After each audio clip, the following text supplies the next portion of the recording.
मैले यो भिडियोमा चाहिँ देखाउन गइरहेको छु कि हामीले चाहिँ ड्राइभ गर्दाखेरि आफ्नो लाइनको सेन्टरमा चाहिँ कसरी अडिने है, कसरी चाहिँ हामी एक्ज्याक्टली मिडल अफ दिस लाइनमा चाहिँ हामी कसरी कन्ट्रोल गर्ने, स्टियरिङ कन्ट्रोल, कार कन्ट्रोल भनिन्छ यसलाई। सो जस्तै कि अहिले हेर्नु धेरै जसो चाहिँ लर्नरहरूको चाहिँ के हुन्छ भन्दाखेरि चलाउँदै ड्राइभ गर्दै गाडी घरि चाहिँ राइटतिर जाने, घरि लेफ्टतिर जाने खालको हुन्छ। तर उहाँहरूलाई थाहै हुँदैन कि कसरी उता गयो, कसरी यता आयो। ड्राइभ गर्दै चाहिँ बाङ्गो गइदिएको रहेको हुन्छ, कि राइटतिर कि लेफ्टतिर गइरहेको हुन्छ। र यसलाई चाहिँ हामीले कसरी कन्ट्रोल गर्ने, जस्तै कि अब यहाँ हेर्नुहोस्, ट्याक्क अगाडि हेर्नुहोस् र ठिक्क सेन्टरमा चाहिँ हजुरले चाहिँ जज गर्दा स्टियरिङलाई चाहिँ हजुरले समात्दाखेरि यसरी समात्नु, र यो स्टियरिङ चाहिँ होल्ड गर्दाखेरि चाहिँ यो हाम्रो दुईवटा हातको हत्केला हुन्छ नि, यो हत्केलाले चाहिँ हल्का यसरी चाहिँ थोरै मात्रै, just out of four quarter, even not quarter. So त्यति हल्का पुस गर्नुहोस् र यत्तिकै सेन्टरमै हजुर चाहिँ बसिराख्नुहोस्। र सेन्टरमा बसिराख्छु भन्दा त अब हजुरलाई त थाहा छ सेन्टरमा छु कि छैन भने। अब लर्नरलाई चाहिँ कसरी हुन्छ भन्नु होला। लर्नरहरूले पनि के ध्यान दिने भन्दाखेरि राइट ह्यान्ड साइडको यो व्हाइट लाइन हेर्नुहोस्, ठिक्क चाहिँ हाम्रो यो गाडीको चाहिँ यतापट्टि यो कर्नरमा आएको हुन्छ।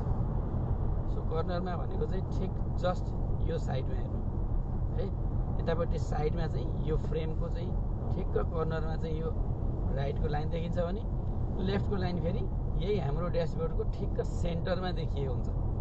सो यसलाई पनि हजुरले चाहिँ जजमेन्ट गर्दै र यसरी नै स्टियरिङ मुभ नगर्ने। सपोज यस्तै कुनै हल्का बेन्डिङ आएको छ नि, जस्ट थोरै मात्रै बाटो अनुसार यसरी हल्का चाहिँ यो हत्केलाले हल्का पुस गर्दै थोरै मात्रै घुमाइदिनु, just little, then you can fill it. Then हजुर चाहिँ सेन्टरमै हुनुहुन्छ। यो चाहिँ मेथड हजुरले अप्नाउनु होला ड्राइभ गर्दाखेरि। Even you try first not really high speed zone around 60 जतिमा या 50 जतिमा ट्राई गर्नु, अनि त्यसपछि फेरि बिस्तारै हजुरले 60मा ट्राई गर्नुहोस्, बिस्तारै 70मा ट्राई गर्नुहोस्, त्यसपछि 80, 90, 100। सो हजुरले त्यसै थाहा पाउनुहोस्। तर चाहिँ किन बाङ्गो र टेङ्गो जान्छ भन्दाखेरि हजुरले चाहिँ मोस्ट अफ स्टुडेन्टहरूले चाहिँ या लर्नरहरूले चाहिँ स्टियरिङ समात्दा कक्रक्क अठ्याउनुहुन्छ, अनि यो गाइज होल्ड लाइक बाइकको या साइकलको ह्यान्डल जस्तै समात्नुहुन्छ कि त्यसरी होइन, जस्ट सेप्प सफ्ट समात्ने, तर हत्केलाले हल्का पुस गर्ने अनि फिल गर्ने।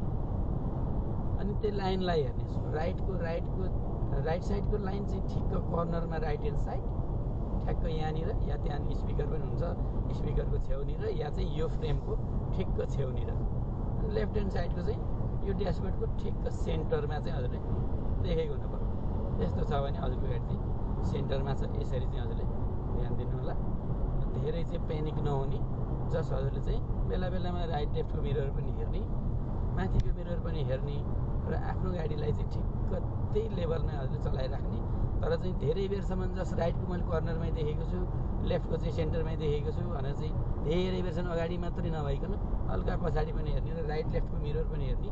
राइट लेफ्टको मिररबाट पनि थाहा हुन्छ कि हजुरको गाडी चाहिँ लाइनभित्रै छ भन्ने, र त्यसले हजुरलाई कन्फिडेन्ट हाई हुन्छ र अगाडिपट्टि चाहिँ यसरी नै ध्यान दिँदै ड्राइभ गर्नुहुन्छ। सो यसरी नै हजुरले स्टियरिङ कन्ट्रोल चाहिँ आफ्नो लाइनमा गर्नु।